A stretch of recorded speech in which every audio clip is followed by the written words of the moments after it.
안녕하세요. 에디트위르 김선영입니다. 삼성중공업이 액화천연가스 생산, 저장, 하역 설비의 심장으로 불리는 액화장비의 독자 개발에 성공했습니다.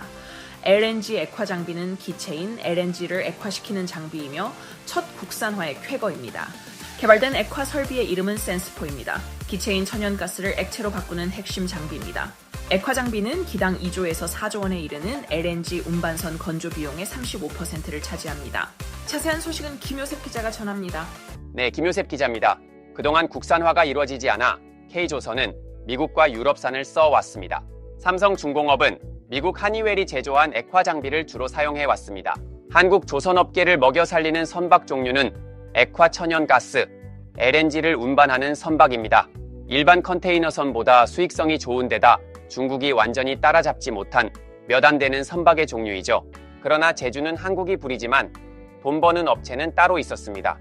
바로 프랑스 엔지니어링 업체인 GTT입니다.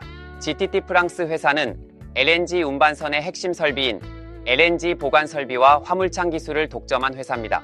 한국이 LNG 운반선 계약을 따낼 때마다 수주 금액의 5%, 약 180억 원을 로열티로 걷어갔습니다. 이른바 GTT 세금이라고 불려집니다. 이뿐만이 아닙니다. 국내 조선업체는 애프터 서비스도 반드시 GTT 것을 써야 했습니다.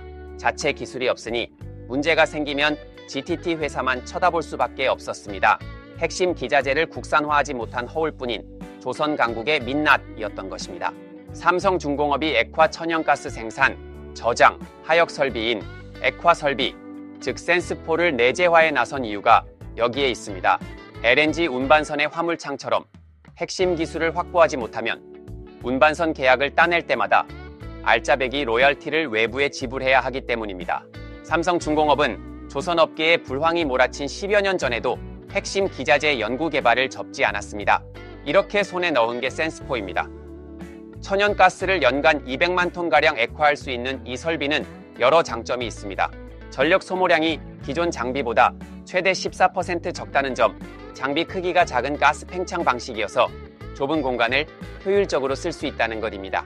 삼성중공업은 LNG 운반선을 건조하면서도 액화 장비를 함께 탑재할 수 있습니다.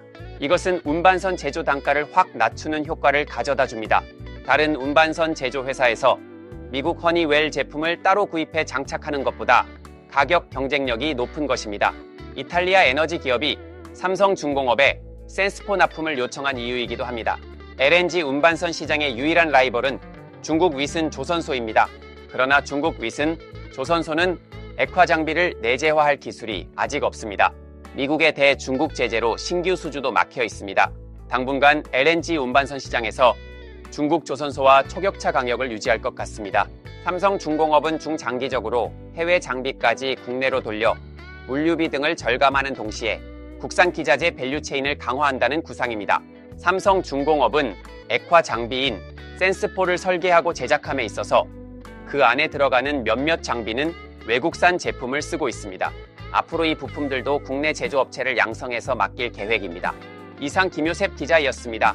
핵심 기자재를 국산화했다는 건 대한민국이 명실상부한 조선 강국이 됐다는 의미입니다. 지역 기자재 업체로의 낙수 효과도 기대됩니다. 중국과도 초격차를 낼 수 있어서 얼마나 다행인지 모릅니다. 오늘 소식이 마음에 들었다면 구독, 좋아요 부탁드립니다. 시청해주셔서 감사드립니다. 지금까지 에디트위르 TV였습니다.